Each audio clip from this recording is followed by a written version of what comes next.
Ever feel like your own brain is working against you? Like it's on overdrive and you just can't get it to stop? Ugh, tell me about it. Well, that's exactly what we're diving deep into today, the wild world of overthinking and anxiety. And just a heads up, we're not going to sugarcoat it with some good vibes only nonsense. We're getting real, folks. Yeah, we're talking real strategies, real struggles, and real solutions. And to help us unpack all of this, we've got the amazing Dr. Julie Smith. You know her, right? Oh, absolutely. She's like the queen of mental health on TikTok. Wow. Makes psychology actually make sense. Totally. So she did this incredible interview on the Diary of a CEO podcast. And let me tell you, it's jam-packed with wisdom. Seriously good stuff. So first things first, let's talk about this whole illusion of perfection thing that Dr. Smith brings up. Oh yeah, this one hits home. Think about it, right? We're constantly bombarded with these picture-perfect lives on social media. Everyone's got the perfect career, the perfect partner, the perfect kids who never ever throw food on the floor. Yeah, it's like everyone else has their act together, and we're the only ones struggling to keep up. Right. And Dr. Smith argues that this constant comparison game is a recipe for disaster. Absolutely. It sets these unrealistic expectations and makes us feel like we're not good enough just as we are. And then the anxiety kicks in. We Yep. start overthinking everything, second-guessing ourselves, and wondering why we can't have it all figured out like everyone else seems to. Exactly. It's exhausting and, frankly, a little soul-crushing. So what's the solution? Well, Dr. Smith says it's about challenging those unrealistic expectations and redefining what success means for us on our own terms. I love that. It's about saying, hey, my life might be messy and imperfect, but it's mine, and that's perfectly okay. Right. And that's where the power of baby steps comes in. We don't need a complete life overhaul to find peace and happiness. It's about focusing on those small, consistent changes that add up over time. Exactly. It's like building any habit. Start small, stay consistent, and trust the process. So instead of trying to change everything overnight, maybe it's committing to 5 minutes of mindfulness each morning or setting that boundary in a relationship that's been draining you. Absolutely. And you know what? Even with the best of intentions, we all have those days, right? Oh, for sure. Those days where life throws you a curveball and you just feel totally off your game. Totally. And telling someone to just be happy when they're feeling down is like the least helpful advice ever. It's like telling a fish to climb a tree. Just not going to happen. I know, right? So Dr. Smith suggests having a few mood shifters in your back pocket, things that help you hit the reset button. Like what? Give me some examples. Well, it could be anything: listening to your favorite music, getting outside for some fresh air, calling a friend who always makes you laugh. I love that. It's about finding what works for you, not what some self-help guru says you should be doing. Exactly. And speaking of things that are good for your mood, can we talk about sleep for a minute? Oh my gosh, yes. It's like our society glorifies busyness and sleep deprivation. It's true. We wear it like a badge of honor. Oh, I only got 4 hours of sleep last night. I'm so productive. But let's be real, lack of sleep messes with everything. Our mood, our focus, our immune system, you name it. It's like running our bodies into the ground. It is. We need to stop celebrating the hustle harder mentality and prioritize rest. Trust me, your mind and body will thank you for it. 1,000,000%. Now, getting back to this whole overthinking thing, Dr. Smith talks about this idea of unmasking your core beliefs. And it's fascinating. Okay, so what does that even mean? Unmasking my core beliefs sounds kind of intense. It is. It's about getting to the root of our thoughts and behaviors, Mm-hmm. understanding those deep-seated beliefs that often stem from our childhood experiences. Wait, so you're telling me my childhood is still impacting me today, even after all these years? You better believe it. Our childhood experiences, especially those early relationships, shape our view of ourselves and the world around us. It's like those early experiences create a blueprint that we often follow, even if it's no longer serving us. Exactly. And Dr. Smith is a big advocate for a type of therapy called cognitive analytic therapy, or CT, which helps people identify and challenge these core beliefs. Okay, so can you give me an example? How does this core belief thing actually play out in real life? Sure. Let's say you grew up with a parent who was constantly criticizing you.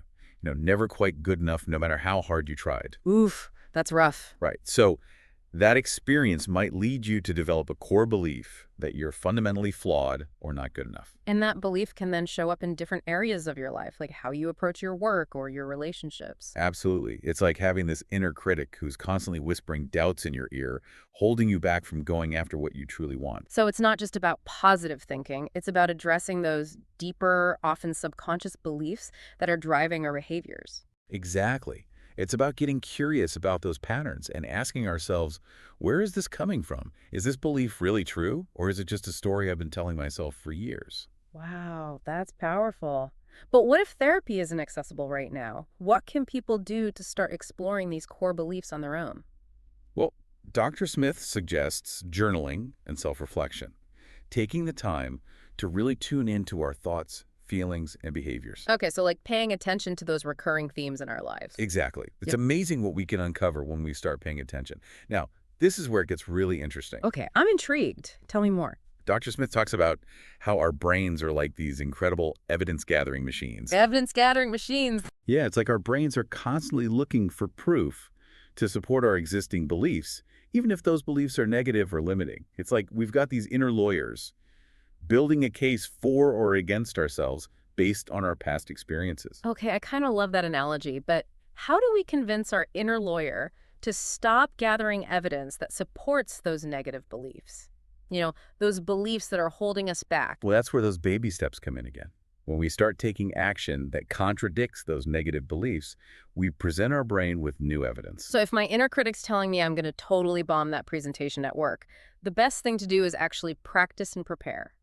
Like gather real evidence to the contrary. Exactly. It's like showing your brain, see, look, I could do this. I like it. Yeah. It's like retraining our brains to see the positive, to focus on what we can control. Absolutely. Now, speaking of control, Dr. Smith also talks about this idea of values-based living, which is a little different from just setting goals. Okay, I'm intrigued. What's the difference? I mean, I love a good goal, don't get me wrong, but how do values play into all of this? So a goal is something you achieve, right? Like a destination you reach. But a value is more like a guiding principle. It's the why behind what you do.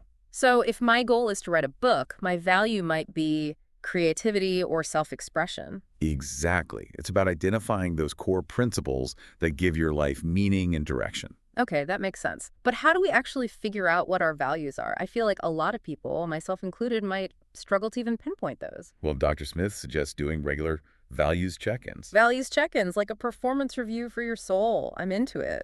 Exactly. So take some time to reflect on different areas of your life, your work, your relationships, your personal growth, and ask yourself, does this area of my life align with what truly matters to me?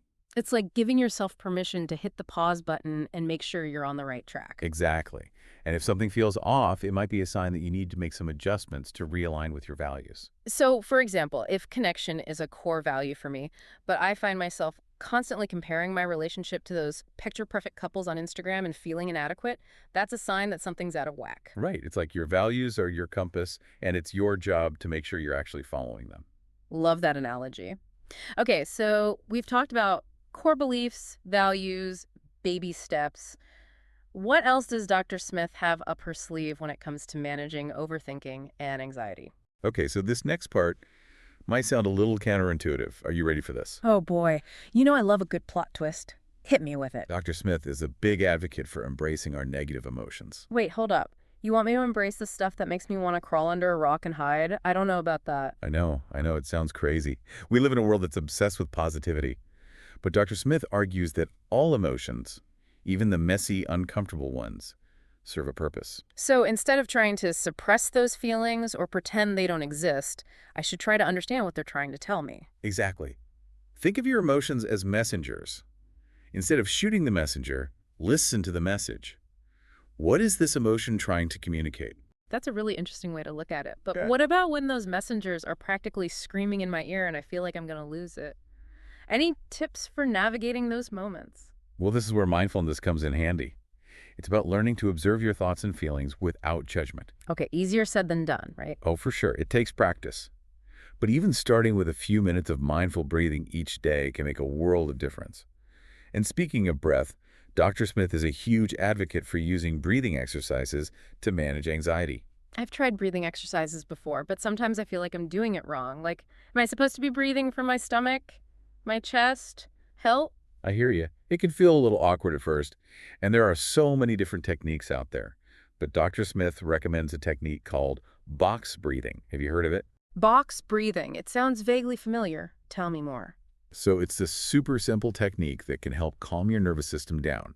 Basically, you imagine you're tracing the size of a box with your breath. You inhale for a count of 4, hold for 4, exhale for 4, and hold for 4. It's like a mini vacation for your mind. Okay, I'm definitely adding box breathing to my self-care toolkit. It sounds like something I could actually do, even in the midst of a panic attack. Exactly. You can do it anytime, anywhere. Now, another thing that Dr. Smith talks about that really resonated with me is this idea that confidence cannot grow if we are never willing to be without it. Isn't that a powerful statement? It's so true. We often think of confidence as this thing that we either have or we don't. But she's saying that true confidence comes from being willing to step outside of our comfort zones, even when we feel uncertain or afraid. Right. It's about embracing the vulnerability that comes with growth and trusting that we can handle whatever challenges come our way. I love that she uses this analogy of two balloons connected by a tube. If one balloon represents confidence and the other vulnerability, we need to be willing to let a little air into the vulnerability balloon for the confidence balloon to expand. Such a great visual. Yeah. It shows that confidence and vulnerability aren't opposites. They're interconnected. So if I'm terrified of public speaking, but I want to build my confidence in that area, I shouldn't start by trying to give a TED Talk. Maybe not right away. Start smaller. Maybe you join a Toastmasters group or practice giving a presentation to a trusted friend. Baby steps, right? Always. Now, speaking of connection, Ah, yes, human connection. It's like the secret sauce to a happy and a fulfilling life, wouldn't you say? absolutely.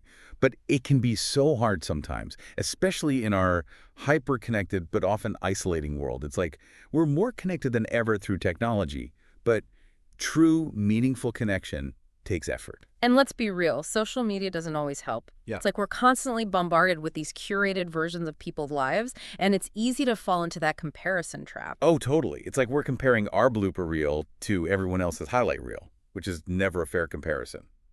So how do we combat that? How do we stay grounded in reality and appreciate our own relationships for what they are, even when social media is screaming at us to feel inadequate? That's such a good question. I think it's about remembering that real relationships, like real life, are messy. There are ups and downs, disagreements, and challenges.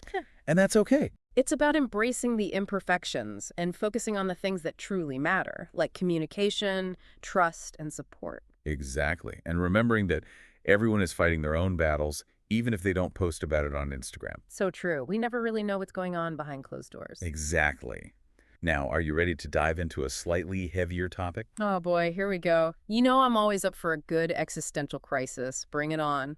Well, Dr. Smith talks about something that we all have to face eventually, but don't often talk about, and that's death. I know, right? It's the one thing we all have in common, yet we often avoid talking about it. So how does Dr. Smith approach this topic? Well, she's not suggesting we all become obsessed with death, but she does argue that having an awareness of our own mortality can actually be incredibly motivating. Okay, I can see that. It puts things in perspective, right? Like what's really important in the grand scheme of things. Exactly. It challenges us to ask ourselves, am I living a life that feels meaningful? Am I making the most of this precious time that I have? It's like that saying, you don't know what you've got till it's gone, but applied to, well, everything. Exactly. And Dr. Smith actually shares this really powerful question from acceptance and commitment therapy. It's like, if you were to reach the ripe old age of 104 and look back on your life, what would need to be in it for you to feel truly satisfied? Wow, that's a question that'll make you stop and think. So it's not just about avoiding regrets, it's about actively creating a life that feels meaningful, right? A life that we can look back on and be proud of. Yes. 1,000 times yes. It's about figuring out what truly matters to us, those values we talked about, our passions, our contributions to the world, and then mustering up the courage to align our actions with those things. It's like we actually have more control than we realize. We get to decide what success and happiness look like for us. Exactly. It's about defining those things on our own terms, not by society's standards or what we see on social media. And accepting that it's okay if our version of success and happiness looks a little different from everyone else's. Right. Embrace the messiness. Life's not about achieving some picture-perfect state of constant bliss.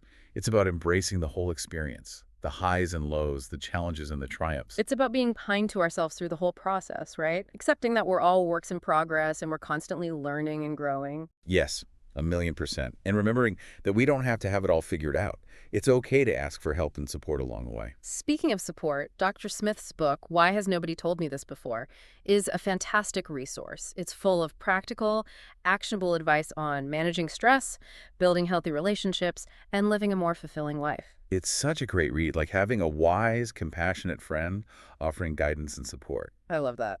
Okay, so as we wrap up our deep dive today, what's one key takeaway you hope our listeners will remember? Be kind to yourself. Life can be challenging, and we're all just out here doing the best we can. Celebrate those wins no matter how small, learn from the stumbles, and never ever be afraid to ask for help when you need it.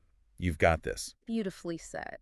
And on that note of encouragement, remember, you are worthy, you are capable, and you are not alone on this journey. Until next time, keep those minds curious and those hearts open.